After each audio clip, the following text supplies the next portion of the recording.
Hey, welcome back. All right, today let's talk about more stories from the war. We'll talk about my first Bronze Star with Valor.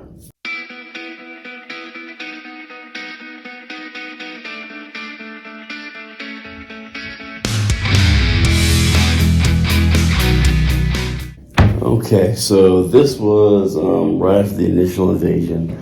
This would have been 2003. See, we left in April 04, so I'm guessing it would have been late 2003 that this happened. This was a mission that we did one night, basically like an ambush, and we'll go through it on the dry race board over here.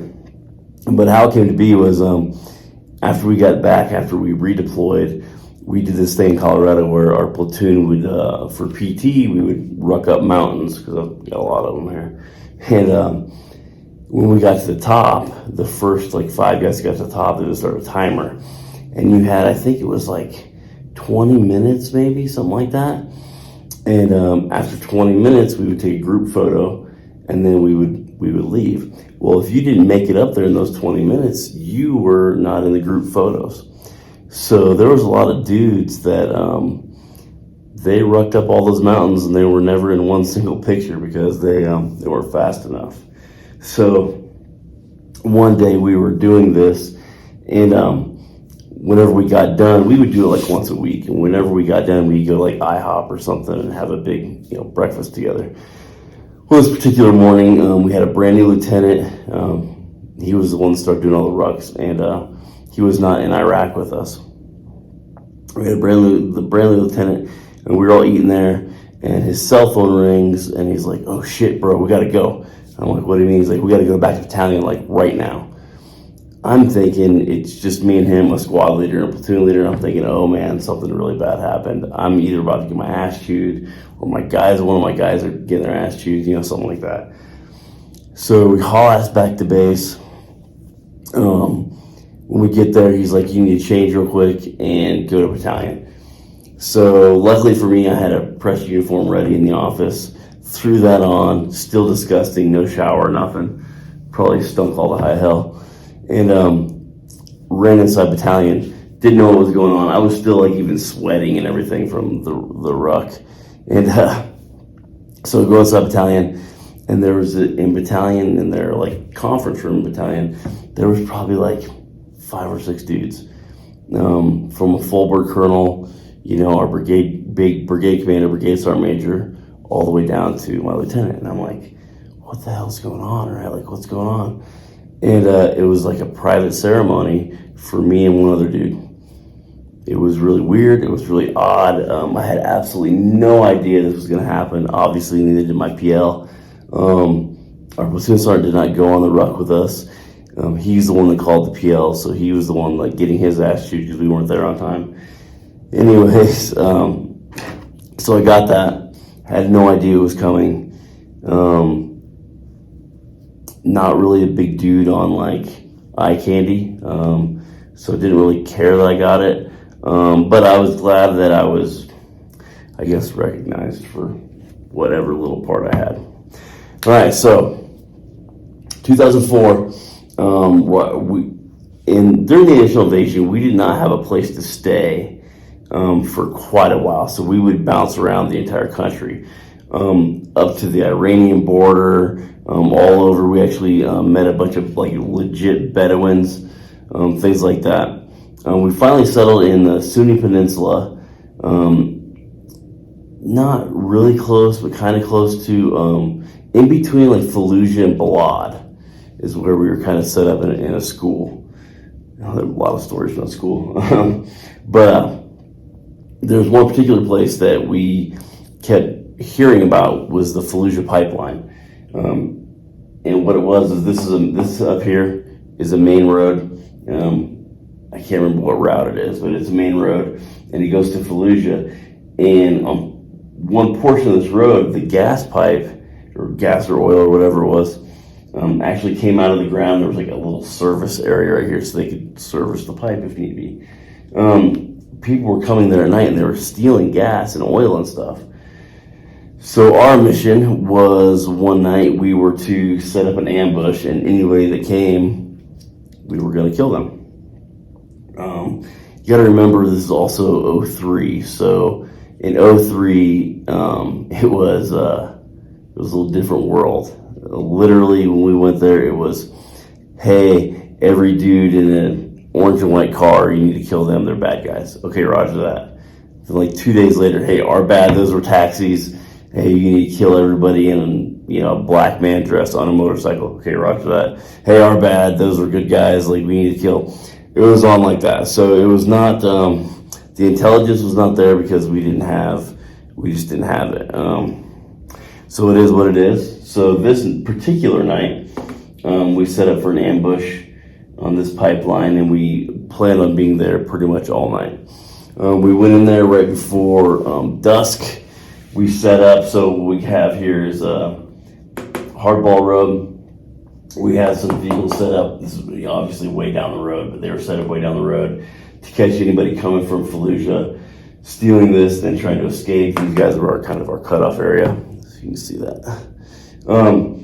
This here was a big, huge, like grassy area, and the only thing that was not grassy was the pipeline that was right here. They had a huge waterway right here, and it was a concrete on the sides, like a big concrete ditch that they use for irrigation stuff. And if you've ever been to Iraq, these things are super, super wide and super deep. You can't jump across them, things like that. So there was a little bridge right here that went to this one singular house out in the middle of nowhere. So what we did was I had my team over here set up behind this little berm, and we had a bunch of vegetation stuff. And then we had another team set up over here kind of behind this big concrete viaduct or whatever they call it, behind there to give them protection from here. The whole plan was if bad guy comes, there was like a little road you could drive like right here. If bad guy comes in this area, we had an L-shaped ambush. We were going to take him out. Great idea, right? Okay. So we had to wait for, maybe an hour, less, something like that, like literally right after dark. All of a sudden in comes this vehicle. And we were like, oh, look at this. So what happened was this vehicle gets out, and they had a dude go over here, a dude go over here, and the vehicle right here. These guys were basically pulling security. These guys were stealing gas. Okay. We were coordinating between radios, what we're doing, where we're at, because we didn't want to shoot each other, obviously. So from our position, this guy, obviously these guys just don't stand there. They kind of meander around, blah, blah, blah. Well, this guy kept meandering a little too close for us. And he got about right here. About right here, I guess. And I made the decision. I was like, listen, this guy's going to compromise us. We can't let him get any closer. We're going to have to take this guy out. The problem was, from our position to their position, he was kind of in the middle. So I called back to the other team. I said, hey, you guys need to get down, hunker down for cover. We're gonna go ahead and engage this guy. They said, okay, roger that. So again, this guy's moving around. He kind of meanders down here. We started engaging dude here. As soon as we started engaging dude here, these guys start, obviously shooting over at us. These guys are freaking out. Before you know it, it's a damn free-for-all. Everybody's shooting everybody, blah, blah, blah. Well, the way this guy was the first guy I had shoot at him was one of my, I think he was an E3 or E4, I can't remember. I was a squad leader, so I can't remember what the dude's rank was. But he clipped him, but he didn't kill him right away. So this guy was actually able to make it to the bridge. When he came to the bridge, by this time, the truck had kind of like scurried off. These guys actually took out the truck. There's a big flaming fireball over here. This dude, I don't know whatever happened to that dude. I don't know if he ran to the truck and went with them or whatever. But this guy actually came and he got to the bridge. And by this time, we came over and maneuvered and kind of over in this area. And when he was running across the bridge, I took this dude out. Boom. Shot at that dude, boom, boom, boom. The way the night was and our old ass PVS 14s and all that stuff, couldn't tell if the dude fell in the water or actually ran across and was able to get to the farmhouse. So we were like, well, we don't want to hedge our bets on that he fell in the water, so let's go ahead and clear this farmhouse. So we came over here, cleared the house, came over here. They met us over there. We all converged on the farmhouse. Cleared the farmhouse, blah, blah, blah. Found a bunch of like paraphernalia and stuff like that, whatever. So we came over to the farmhouse, right? And we're all kind of gathered here. And lo and behold, this was probably 20 minutes, 30 minutes maybe. After all this is done, we searched the house and all that stuff. And we're standing there and we're kind of like talking to our mounted elements and things like that. And all of a sudden, another damn truck pulls up, starts stealing gas again. And we're like, what the hell is going on, right? We did not know, our intelligence did not tell us that this stuff happens like every 20, 30 minutes. Like it's like a convoy of people stealing stuff. So we came out here. These guys again had security coming out, this, that, and the other. So what I did was I started shooting at the vehicle. My first few rounds of the vehicle, I wanted to disable it. We wanted to actually try to capture these dudes and get some intelligence out of them. So the first few rounds disabled the vehicle. You see like hit the radiator and the smoke and all that stuff. And they started limping off in the vehicle. So I engaged everybody in the vehicle at that point in time. They had their security elements out. These dudes start firing back at us. I remember my lieutenant's like, hey, watch your feet. And I looked down and there was like, pew, pew, pew, like literally like out of the movies. And I was like, oh shit. So I kind of peeled off and got behind this little tree that was there. Kept engaging, dude. Finally, we had some guys in here. They came out, they started engaging guys, things like that. This truck was actually able to kind of limp off, and we didn't know there was another vehicle there too that we couldn't see at the time. This truck was able to limp off, mounted guys, smoked this truck. We actually, coolest thing ever, we saw a wheel on fire, like rolling down the road, like, swear to God, like out of the movies. It was pretty neat. But one vehicle was able to take off. We peppered the vehicle up pretty good, but it was able to take off. So we actually ended up doing this like all night, about half the night. About half the night came through. I think it was probably like 3 o'clock in the morning, maybe like 1 or 3 o'clock in the morning, something like that. That just slowed down. We didn't see anybody for like, an hour. We're like, okay, well, let's go ahead and shut it down. Pretty successful night, we'd say. So we go over here and we kind of cleared everything. And the only thing we found was like a couple bloody flip-flops and things like that. But all the bodies were gone. And we were like, what the hell? And that was kind of one of our big, like, these dudes were like cockroaches. They like scooped their own up. And that's what happened. They actually scooped him up and took him to a hospital over here. So anyway, that night, our vehicles came to get us. They came across the bridge on what they thought was hard ground. Turned out to be very soft ground. Everybody got stuck. It was actually really funny. The whole element got stuck. We had to spend the night in a bunch of mud. The next morning we got pulled out, and we decided to go and see where all these dudes were because the local hospital's over here. So we go to the local hospital, and lo and behold, there was like, I think 13 people admitted the night before for gunshot wounds. And we went over there and scooped every one of these dudes up and took them to jail. So, I don't know. I asked my lieutenant that wrote me up for this way after the fact. I saw him like a year or two later, something like that. And I said, hey, what in the world did I get that Bronze Star for? Because I didn't think I really did much of anything. And he kind of explained to me that, I kind of took control, setting up the linear ambush. I'm the one that took control of, smoking this dude and this, that, and the other. I'm the one that got this guy to stop him.